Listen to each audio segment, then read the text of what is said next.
You know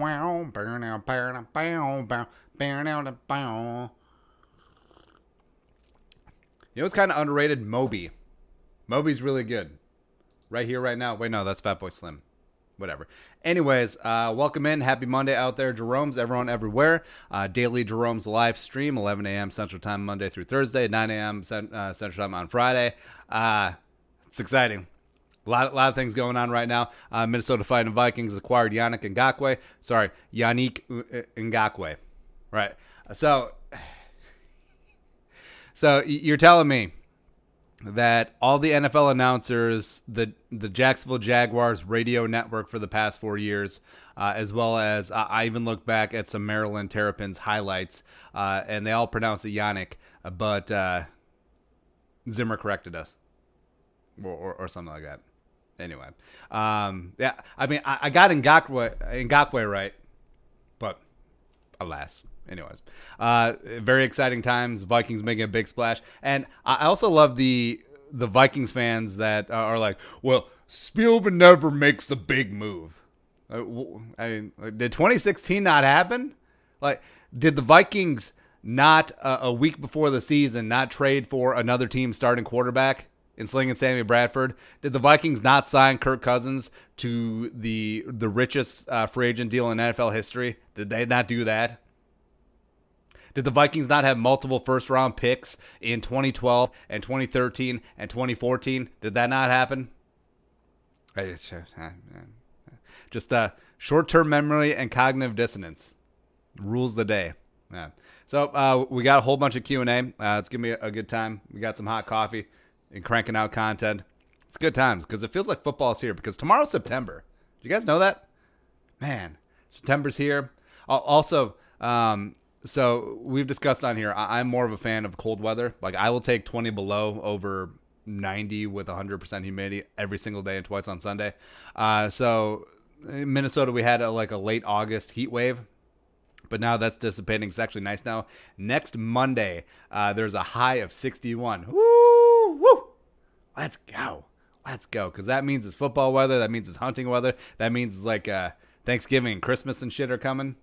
It's good. It's going to be a good time. Also, Jeromes, you guys are the best. We'll do some shout-outs here a little bit later on in the program. Gosh, what else we have? So I'm trying to figure out the Survivor. I think it's capped at 120 people. I'm not sure. Actually, let me look. Oh, no. It's not capped. All right, so, no.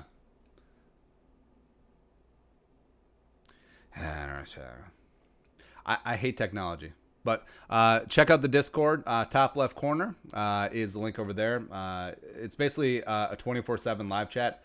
We currently have 135, 136, 137, 138 Jeromes over there. It's awesome. Also, check out purpleftw.com/support. All the ways that you can support the channel. Appreciate you when you guys do that. Big discounts, Lisa mattress on it, as well as if you'd like to put down a jelly bean on the football game, if you know what I mean. Yeah. All right, so, no. All right, so there you go. Hey, Lux Nixie. Hey, warning, don't spam, man. Yeah. All right, so that is a Survivor. Get in there. We're giving away $100 in Purple for the Win merchandise to the winner. Last person standing. It's going to be great. All right, so we did support. All right, so into the questions. Also add-on question. Let's give Rick Spielman a nickname beyond Slick Rick or Pretty Rick Spielman. I don't know, man. I mean, Trader Rick is always good, but I feel like that one's like we need to come up with a brand new one. Like I don't know, like Rick Boiler Room Spielman. No, we'll think about it. Splash Brothers cards. Packers fans talking about how the Vikings are in cap hell, never gets old. Hashtag cap is mad. Yeah, they realize, well, there's always money in the Riley Reef stand. And we talked about yesterday is that the Vikings say they held on to Reef this season without restructuring his deal. I think it's unlikely. But next year, it could be Reef, Rudy, Stefan, and Anthony Barr. The Vikings could cut them. Not take the post June 1st designation, and that would be $23.8 million. With the post June 1st designation, where you get to spread out the prorated signing bonus, that'd be about $30+ million. So, yeah, there's always money in the banana stand. They could always rework Kirk Cousins' deal. So, yeah, okay. Like, even though the cap may be stagnant in 2021, Vikings will be finesse. And, like, shut up, Packers fans. Oh, yeah, by the way, the only... The only reason why the public knows about how much money the NFL brings in every year is because of the Packers. Because since they're publicly owned, they have to disclose like operating revenue as well as like income from the league. So then you can extrapolate that out and find out how much the league brings in every year. Yeah, or how much the TV deal actually is. Yeah, it's always the Packers. They're the Judas goat. Torrey Hansen. With having Yannick Ngakoue in the picture now, once Danielle Hunter is back, I'm calling him Yannick, I don't care, is back completely. How do you think the rotation will be like with with them and Afadi? So Yannick will start, but Afadi is still going to get his because Yannick is not great against the run. He is a pass rush specialist down by the seashore. Daniil is obviously going to have his role, but yeah, I don't think this impacts Afadi as much as everyone thinks because I think that Afadi will still work on the edge as well as especially early running downs. Plus, Afadi will kick inside and just do great things there. So I don't think it necessarily affects him as much as people think. Next up. So yeah, I hate adjusting the zoom when we do different videos because then dicks this up. Brian Kayukin. Vikings broke off extension talks with Cook and trade for Yannick. Yannick, Cook, and Harris are all one-year deals. Can the Vikings sign more than one? Are they going to lose them all? Could they work magic and retain all three? I think that you'll probably keep two. I did like that Yannick basically waived his no franchise tag clause, so that's interesting. If we were going to keep two, I think that Harris is probably the longest shot to return just because of the way the safety market's been going. I think Dalvin is the likeliest candidate for a franchise tag. I think the Vikings and Yannick could work something out long term, but as well as if you extend Yannick and give him a market correction, I think that you have to pay up on Danielle Hunter as well because it would not be good if Yannick is making $20 million plus per season and Danielle is still making $14.4. Even though Hunter's never really been a guy to gripe about the money, just that it doesn't seem right. Butt Nugget, what's your defensive line prediction now? Also, if you could take, would you take Spielman's job? I'll take the paycheck. That'd be nice, but take his job. No, I actually prefer just being in the cheap seats and just providing commentary. It's like when. Like political commentators on the news, they're like, "Oh, you should run for office, or you should do this." It's like, nah. It's more fun just to be like the two old guys up in the balcony on the Muppet. Defensive line prediction.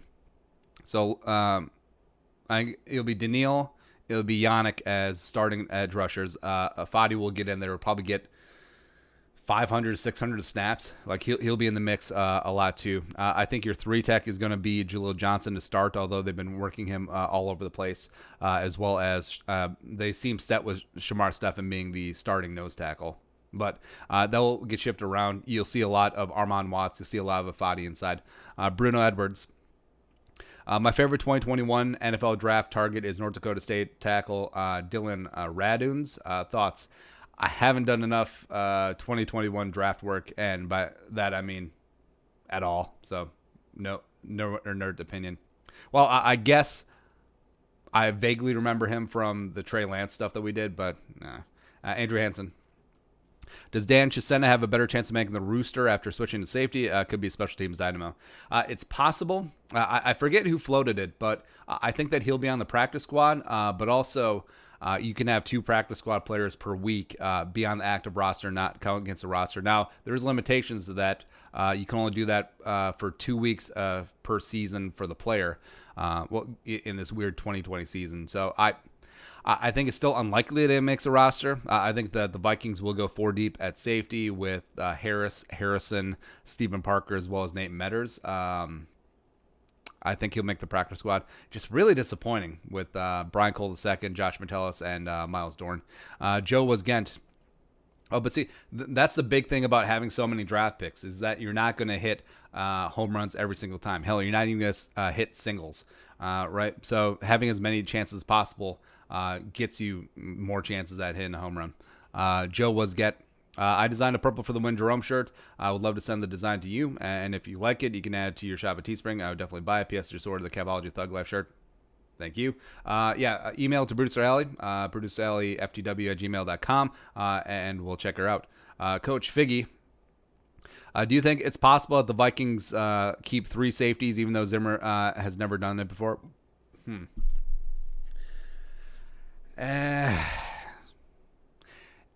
Well, I think it's plausible if they keep 10 defensive backs total, so 7 cornerbacks, 3 safeties in name, because I think Chris Boyd, Nate Metters, Harrison Hank could all moonlight at safety if poop hits the fan, with Stephen Parker being the 3rd safety. I mean, sure, like paperwork wise, maybe. Splashing Brothers cards. Could you see this year's draft class having impact like the 2017 Saints draft class had?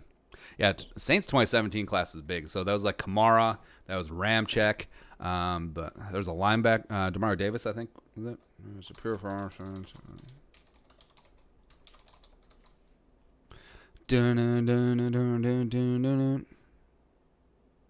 Oh, Lattimore too. I can forget about Lattimore. All right, so I guess the linebacker was in there. What am I thinking of? Anyways, Lattimore, Ramczyk, the marvelous Marcus Williams, and for that we thank you. Kamara, Trey Hendrickson, and no. It's certainly possible because Jefferson's going to make an impact. Gladney's going to make a big impact. Dancer's going to make a big impact. Gladney will get his. And then I think Troy Dye will be used a lot more than people think. And then if Ezra Cleveland gets in the lineup, I mean, hell, that's a rock solid start to that historically sized draft class. Nick Doroff, Big Daddy Rick. Or how about, BD Rick? BDR? We know what it means. Who on the Minnesota Vikings probably has the best recipe for a mean apple pie?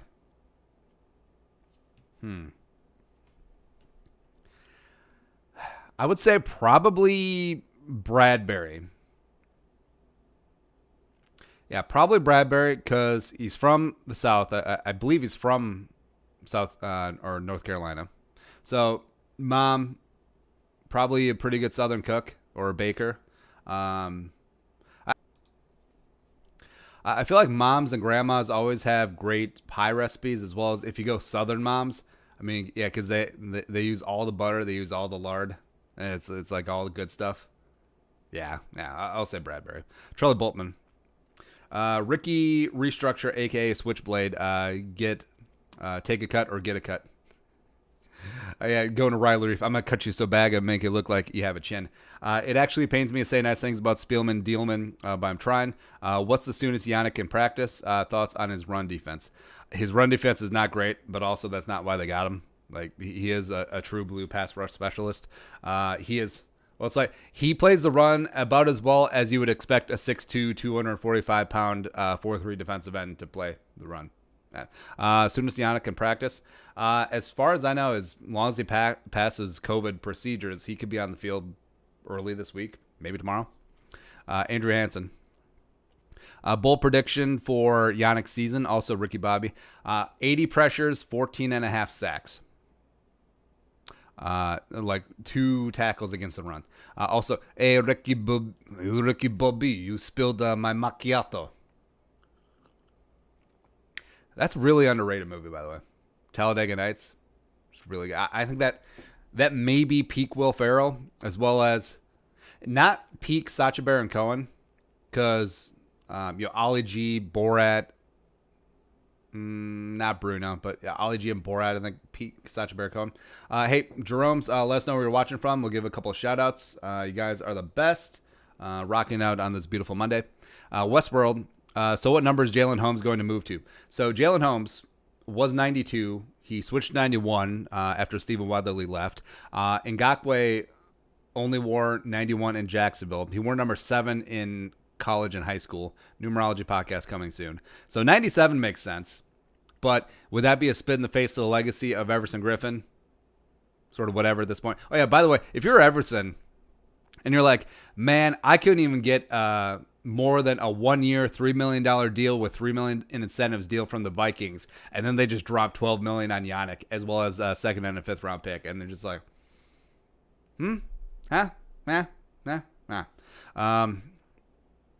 I get.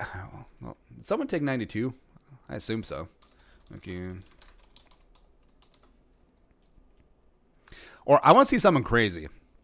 So since Yannick wore 7 in college, once they cut Riley Reef, take up 71. I feel like that's a strong defensive end number that you don't see a lot. I would say 77 would make sense, but of course that's the late great Corey Stringer. So 92. Zettel took 92. Well, I don't think Zettel makes the roster anymore. So Holmes could slide back to 92. Yannick could take 91. Yikes. See here, a couple shouts. Traveler Skull from Washington, what up? Drabrisky Skull from Trempolo, what's going on? Seth V. Herman Skull from Moorhead, what up? Purple Rain Skull from Wausau, Wisconsin. Preacher Paul, hauling it through all y'all through Gallup, New Mexico. Stopping by and getting that blue. Preacher Paul's driving one of those El Pollo Loco trucks this week. 84 Skull from Torrington, Connecticut. Rachel and Ivory Skull from St. Paul. What's going on? Mr. Dope Skull from Cali. Mike Benham Skull from Grand Rapids. David Randall Howell the second Skull from Memphis, Tennessee, aka Eastern Arkansas. I love Memphis. Memphis is a really fun town. Zoe Zidane Skull from Greece. Greece Lightning. Patrick Harm Skull from Cedar Rapids, Iowa. Happy to be back after 2 weeks hiatus due to derecho storm here. Missed all the content. Hey, glad to hear that you're in good shape, and shout out to all the people down in Cedar Rapids. Did you see the conspiracy theory that the tornado is actually a hurricane? Yeah. Let's see here. Joshua Jernigan, Skull from Midgie, what's up? Adderley Hoag, in relation to Ryan Hoag, Skull from Fargo. David Schaefer, Black Forest, Germany, what up? Kyle Brown, Skull from Rio de Janeiro. H2O Water, Vancouver. Kib Beast, Desmonet, Iowa, what up? Eric Landon, Skull from Philly. Evan Young, Skull from Iota. What's up, Dover Iota? The Eagles? What was that? Yeah. Cliff Tang, Skull from Grand Rapids. Tree J, Skull from Tampa. Sam Morris, Anoka, what's going on? You guys are the best. Thank you very much for coming along. It's a very exciting time. Yannick. Vincent Inyata. Now having Hunter and Ngakoue on the edge, do you think it will take some pressure off of the interior offensive line or interior line? Man, I wish we had Pierce in the middle. Thanks so much, Andy. It's possible. I still think that teams, if they dedicate themselves to running the ball up the middle, they will make hay. Actually, I forget what video it was, but a couple years ago, we actually did some research that if teams, it was like 2015, 2016 Vikings, if teams dedicated themselves to running between the tackles, they would have success, except teams, they just panic. Like, they get away from it. They start chucking it all over the yard. Vikings have been guilty of this too. But not really much has changed interior from last year. Like, yes, Linval is gone. Linval was not the same Linval as he was when he got here from the Giants in 2014. So you got Steffen, you got Julio Johnson, you got Armon Watts, who's a bit of an unknown commodity in terms of against the run. So it's going to be tough. Yeah, Kendrick's going to have to be on his game, man. Yeah, that Michael Pierce opt-out really sucks. Stanley Morales, Spielman, man of 10,000 lakes and draft picks. Next up is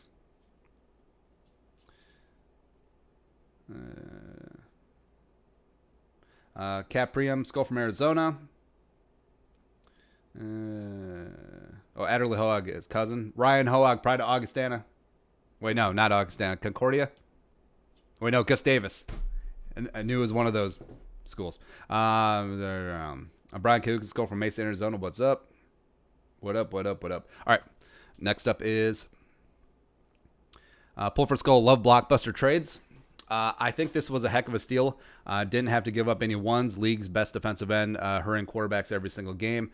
Should help the young cornerbacks. Yeah, this The Vikings are smart. They're building their defense from the front to the back, which, I mean, I know that you look at like the Seahawks the last couple of years, Legion of Boom, and teams have been starting to build from the back to the front. I've always disagreed with that because it's a good pass rush is like a cologne. It can cover up a lot of stink on that back end. So the fact that you can just get after the quarterback, I think the Vikings potentially could use some more interior pass rush pressure. But Afadi, maybe Herc, maybe Jaleel, Armand for sure would certainly help.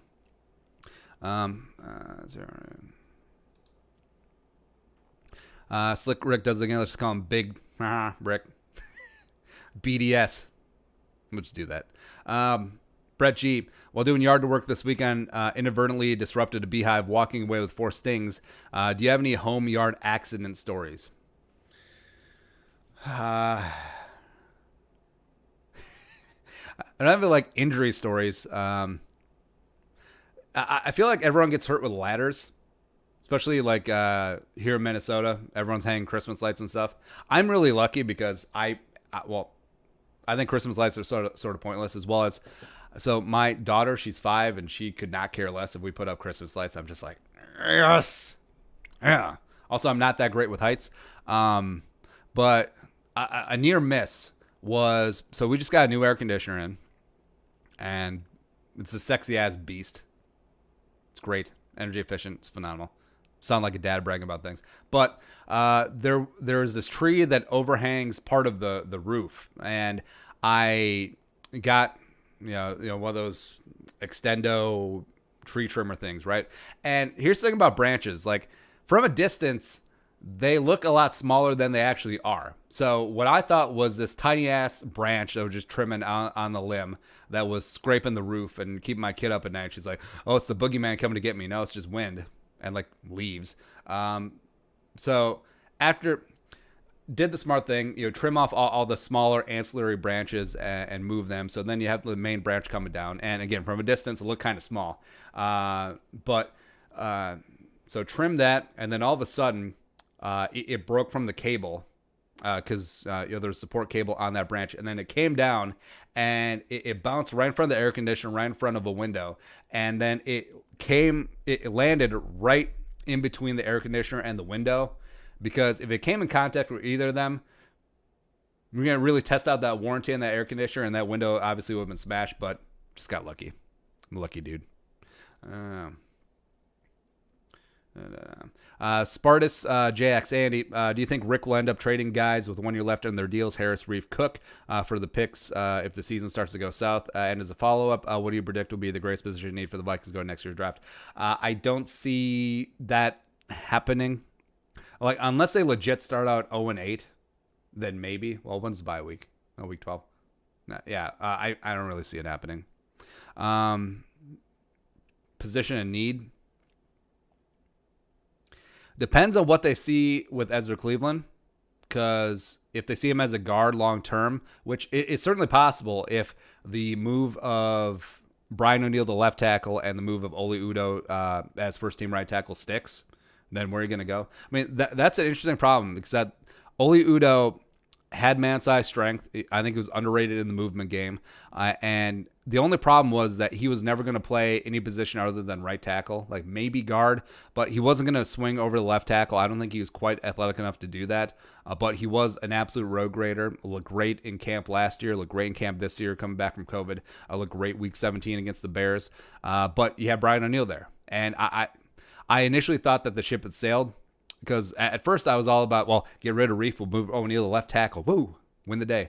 But then eventually O'Neill started solidifying himself as one of the best right tackles in the game, and you don't really want to screw things up and try to make him be ambidextrous. But trying to get Udoh on the field, if you fully are committed on getting your best 5 out there, Udoh may be one of them. I think he's greatly outshone Drew Samia in terms of second-year offensive lineman. Right tackle is his natural position. That's where he played all 4 years at Alon. He never screwed around with left tackle. So, long story longer, guard. Ethan Griffith. Hey, maybe Penny Sewell wants to play guard. Yeah. Feels like we have an abundance of tackles and are limited on guards. Is there a trade we could make that involves swapping Reef for a starting caliber guard? Rick, I'm not going to spill, man. I'd have to look through. Forrest Lamp comes to mind. Loved him out of Western Kentucky. Been sort of marginal with the Chargers. But I believe in his talent long term. Had some injury issues too. It's possible. Yeah, that sounds like a full video. I'll do some research and then we'll talk about it this week. Pulvert Skull. Training camp was on fire today. Holland's making plays. Starting to see a lot of him on the field. Madison, wow. He's ready. Irv making big plays. Kirkley slinging the rock. Offense was ready to go one time. Yeah, I like how all veterans got a day off except for Kirk. But that does make sense because he's Kirk. But yeah, I don't think it's that bold of a statement to say I think Alexander Hollins has lapped a BB on the depth chart. I don't know if he makes the roster. I think he certainly made a big play for a practice squad spot. I think it's going to be tough maybe Hollins makes the roster. Maybe they don't keep Sharp, even though Sharp is starting to look a little bit better. I don't know. Ethan Griffith. Will Yannick be able to snag his 91 from Jalen? Also, can we assume Afadi is starting 3-tech now? He will dominate. He was dominant there last season. Well, similar issues with Afadi as a full-time 3-tech is that even though he's bulked up, he's about 260, which still fairly undersized for a 3-tech. So the bulk of his success last year, he played 120 snaps as a defensive tackle. It was in NASCAR packages, it was on third down stuff. So I don't think he's cut out to be a every down 3-tech, but he can be early down edge rusher. Well, he could be every down edge rusher, but with Yannick in the mix, early down edge rusher, 3-tech in passing downs. I still think Armon Watts would be the better 3-tech, especially in early work, but that remains to be seen. Russell Laviolette. Wake up, Andy. Watching these low-quality videos about the Yannick trade are bringing me sadness. Need some production value. Okay. Seth V. Herman. Conspiracy theory. Dalvin knew about the Yannick trade before it happened and agreed to break off talks so that they had the cap space to make it work. As for Rick, it has to be Big Richard Rick. Oh, yeah, I get it. I don't think Dalvin was in on the Yannick trade. Like, if he could get his money, he was going to get his money. So, nah. Tori Hansen. We need a Vike Flare video for the Yannick Ngakoue trade. The only downside about the Vike Flare videos is that it really strains the voice. Woo! So, still working to get the vocal cords back. This isn't even coffee. This is tea. Stanley Morris. Who's winning a fight, Ben Affleck or Matt Damon? I feel like Ben Affleck is all show, no go. Term for a fighter who just looks chiseled and ready to rock, but gets knocked out in the first round. I feel like Matt Damon's going to be a lot more scrappy. Because, Ben Affleck, he's got the height, he's got the length advantage. But, yeah, give me Matt Damon. Give me Mike McD. Luke Zacher. I have a few questions regarding Yannick Ngakoue. How do you expect the Vikings to clear more cap space, sign him to a longer deal? Well, they can't sign him until next offseason. Is there a chance he leaves next year, and how long do you expect him to be a Viking uniform? I'd say it's about 50-50 if it's a one-year rental or long-term deal. And finally, does this lead you to believe that star players like Dalvin Anthony Harris won't be staying for long? No, I think that you look at the Reef and Barr and Rudy contracts, there's always more money. So I don't think it's necessarily binary of Yannick, Dalvin, Yannick, Harris, or the three. Charlie Boltman. Are the Vikings prepared to protect their investment with Pat Elflein? That scrimmage may have been the worst red card film ever put on tape. The Pizza Ranch dictator would have left the stadium on a stretcher for a real game. Bradbury wasn't much better, but wasn't Pat Elflein bad? Is Dozier our best interior offensive lineman? That would be depressing to say. It's a possibility. With Elflein, I think there is a stubbornness, perhaps too stubborn. It's like when Tom Compton was out there. It's like when Mike Remmers was out there. Yeah. Charlie Boltman, are you expecting a lot of early roster cuts around the NFL as teams look to prepare for week one opponents? This isn't normally possible because of the fourth preseason game. It's possible, yeah, because this would be the week of the fourth preseason game. Generally, you're going to play the back end of your roster guys as you sit starters, but since there isn't a game, it would make sense. Clear out the building a little bit, and even though COVID concerns are reduced, reduce it even further. I mean, just take bodies out, guys that aren't going to make the roster or the practice squad. Sure. Pulford Skull. Could this be a chance for Ezra? Trade cut Reef. It was vet day, so Reef was up, but I think it's more of a chance of Brian O'Neill and Olu Udoh. Yeah, it does seem like they're fully comfortable shelving Ezra for a season, which I don't necessarily disagree with. Scully, why didn't they trade the second round pick for a stud left guard? Maybe one wasn't available. Maybe Joe Thuney wasn't like, Roselle Chavis, Rick Dealman. That's pretty good. Vincent Anyata. Before trading for Ngakoue, do you think the Vikings pursue Clowney? Your thoughts? From what I've heard, no. Which I think is a good idea because Clowney, Clowney would not have taken the team-friendly deal.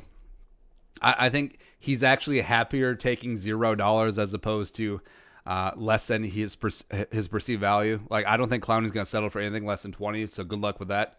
So I'm obviously taking Yannick at 12 plus draft pick compensation rather than Clowney at even like 15. Just would. Billy Long, Trader Rick. Pulford Skull, Jags, just straight up cut for net. Conditional seventh round. I would not trade for him because then you have to take on his 4.167 salary. I wouldn't put in a waiver claim for him either. Frankly, I don't think a team is going to waiver claim him because he just is not worth $4 million. But once he does hit open free agency after he clears waivers, I think the Vikings should at least buzz the tower. Logan DeGraff, Slick Rick. We said not Slick Rick. Hey, Andy. I broke my ankle. Can I get a skull? Yeah, brother. Skull. Ice up, son. Hope you get better soon. MITO3. If the Vikings switch to a 3-4, do you think Yannick, Barr, Daniil, do you think Ngakoue, Barr, Daniil, Ngakoue, or Daniil, Barr would be the edge rushers? I think all the above. Yeah, all the above. Plus, then you could use Troy Dye too. Get some. Viking Jerome, smooth operator. Yeah. Zach Ballas, are you still okay with no preseason games? Yeah, I kind of like it because, I'm not a night person, and by night person, I mean I like to be in bed by 7:30. So, and also I enjoy my weekends. So the fact that there's no meaningless games on a Thursday night, on a Friday night, on a Saturday night at 7, I'm pretty stoked. I'm pretty excited. They should do this every year. Shit. Ex-Wolves. Now we have the best defense in the NFL. Skull. Maybe. Tim Clark. Is Yannick going to be 97? Actually, I should see because Numerology Podcast coming soon. Oh, Prince Amukamara got cut because the Raiders finally discovered that he's horrible. I could have told you that. Yannick's going to be 97. It would make the most sense since that's the only 90 series number available. Also, who gets cut to add Yannick? Oh, I didn't even think about that. Anthony Zettel, probably. Sunday scrimmage had O'Neal left tackle, Udoh right tackle, Kumak left permanent. Apparently O'Neal looked good at left tackle, played there at Pitt, and Udoh held up against first team defensive line. Move Reef to left guard, O-line much improved.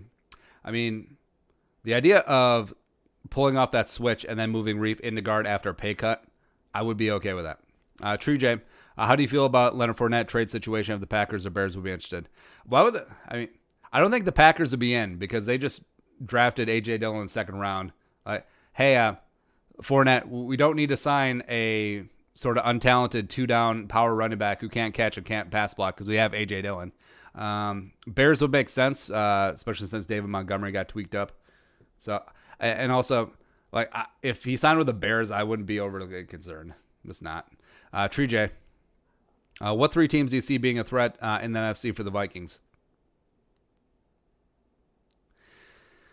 I think the Niners will be solid again if they get the receiver crap figured out. I don't fear anyone from the East. I think the Saints will be good, despite the corpse of Drew Brees. I'm not completely sold on the Bucks, and that's really about it. I feel like Seattle is a flawed team still. Carolina's on the come up, sure. Rams are still meh. Cardinals on the come up, but there's not really anyone I'm scared of, especially not anyone in division. Patrick Harms. Why was Yannick only signed to a 1-year deal? I haven't been able to get caught up on any video. Sorry if that has been answered. So he's still technically on his franchise tag, even though the Vikings have a franchise tag player in Anthony Harris. You can acquire another team's franchise tag player. But the deadline for tag players to negotiate long-term deals was July 15th. So that passed. So the 1-year deal stands. But Yannick did give some pretty big concessions. Pay cut big down to 12, as well as allowing the Vikings to franchise tag him next year. Now, I don't know if it's the mandatory 20% increase. Well, actually, that's immaterial because the tag will be more than a 20% increase on $12 million. So that's neither here nor there. So, yeah, it's interesting. Eric Nelson. Andy, this is more of a general sports question, but why don't the other 3 professional leagues put their games on television and see how it goes from there? But they don't. Everything is on cable, so it's hard to find a game. I understand why all these other leagues are inferior to the NFL. So putting them on like basic cable, like ABC, CBS, blah, blah, blah. I don't know. I think it's because it's gotten to the point where so many people have cable or so many people have cut the cord. And if they are interested, they'll get NBA TV or Major League Baseball.